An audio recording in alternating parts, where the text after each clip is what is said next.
कति मेम्बरको बारेमा मात्रै बोल्नु, कहिले कहिले यसो राजनीतिक कुरा पनि गरिदिउँ न। हाम्रो फेरि नेपालमा चुनाव पाएपछि एउटा न एउटा केही न केही काण्ड मचिन्छ। अब साना नानी बाबुहरूलाई कुन चाहिँ उक्साएर होइन झन्डा जलाउने ओर्ने, झन्डा जलाएको त्यो गलत हो क्या। कुनै पनि पार्टीको झन्डा चलाउनु चाहिँ गलतै हो। अब म झोले त होइन, मैले भनिसकेँ म पनि कुनै पनि पार्टीबाट पनि होइन, म अहिले हालचाल खाडीबाट हो होइन। म त इलेक्सनमा आउने पनि होइन, भोट हाल्ने पनि होइन। अब त्यो अवसर मैले गुमाइसकेको छु। हुन त मेरो बोल्नुपर्ने काम पनि छैन, र पनि कुनै पनि पार्टीको झन्डा चलाउनु चाहिँ राम्रो कुरो होइन। अब फेरि हाम्रो हर्क दाइ धेर बोल्नुहुन्छ। 24 घन्टामा कति 200 कि कति 300 स्ट्याटस लेखेर पोस्ट गरेर उहाँले गिरिज बुकमा नाम लेखाइसक्नु भएको छ होइन। अब अरू त छोड्दिनँ। बालेन्द्र बोल्दैनन्, रवि हराइहाले। यहाँ के हो काण्डै बुझ्न गाह्रो। अब त्यो भएकोले गर्दाखेरि स्वतन्त्र तरिकाले जित्ने हो क्या। स्वतन्त्र पार्टी भनेको स्वतन्त्र तरिकाले जित्ने हो भन्ने कुरो चाहिँ बाजेन्द्र शाहले गरेका छन्। केपी बाको र हर्क दाइको चाहिँ वार्ता मिले जस्तो छ। उनीहरूको झन्डै उस्तै छ।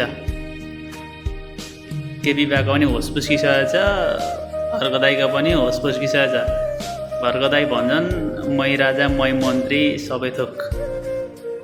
केपी बाको साउनै हराइसक्यो। अब लिभर कसरी फेर्ने होला त, जनताले भोट हालेनन् भने 5 वर्षमा त लिभर फेर्ने पैसा आउँथ्यो भन्ने केपी बाको योजना थियो।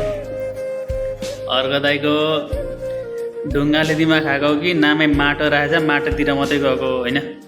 अलिक कम्ती गर्नुपर्ने बेला अब इलेक्सनमा हुन आँटेपछि स्वतन्त्र तरिकाले लड्ने भन्ने कुरो चाहिँ बाजेन्द्र शाहले जनाएका छन्। उसले सिधै पनि भनेछ मैले काम खोज्न आएको, मलाई काम दिनु, भोट माग्न आएको होइन भनेर बाजेन्द्र शाहले भनेका छन्। अरू मै हो वीर भन्दै तान्नातान क्या, पुरै तान्नातान। यति धेरै तान्नातान छ कि त्यही भएकोले गर्दाखेरि स्वतन्त्र तरिकाले लडौँ, बाजेन्द्र शाह जस्तो शान्त भएर लडौँ। हारे पनि केही छैन क्या। हारेर खेल्न हारेर जित्त भइहाल्छ। र पनि अलिकति पैसाको पावर भनेको एमाले काङ्ग्रेस यतिरो अलिक पैसाको पावर भएको मान्छे पनि हुनु, त्यसलाई पनि कमजोर चाहिँ नठान्नु होला होइन।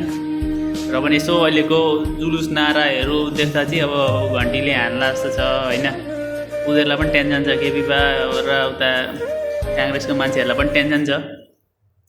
यति धेरै निस्किन्छ जस्तो त लागेको थिएन। अब यदि कता बालेन्द्र शाह सरकारमा गइहाल्यो भने पनि 5 वर्षमा चुनाव बनाउने होइन क्या। एकतालि 15-20 वर्ष लाग्छ चुनाव आउनको लागि। 5 वर्षमा त योजना गर्दै ठिक्क हुन्छ। त्यो कस्तो मान्छे भनेर चिन्दा ठिक हुन्छ।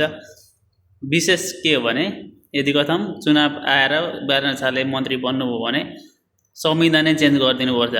संविधान चेन्ज गर्यो भने के हुन्छ, अनि मात्रै 10-15 वर्षको योजना गर्यो भने 5 वर्ष मान्छे चिन्दा टाइम लाग्छ। अनि 10 वर्षमा देश बनाउँदा ठिक हुन्छ क्या। 5 वर्ष त चलात्तै गइहाल्छ नि। त्यो भएकोले गर्दाखेरि स्वतन्त्र तरिका लडौँ, झन्डा जलाउने गर्ने काम नगरौँ।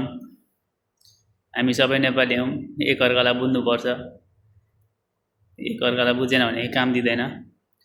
राम्रो होइन हाम्रो भन्दै हिँड्ने झन्डा बोकौँ, झन्डा जलाउने काम नगरौँ। बालबच्चाहरूलाई जुलुस नारामा नलगाउँ, फेरि अर्को काण्ड मचिन्छ। अनि के हुने कसो हुने झन् काण्ड बढ्छ होइन। त्यही भएर हस्त धन्यवाद। मेरो भनाइ यही सकिन्छ।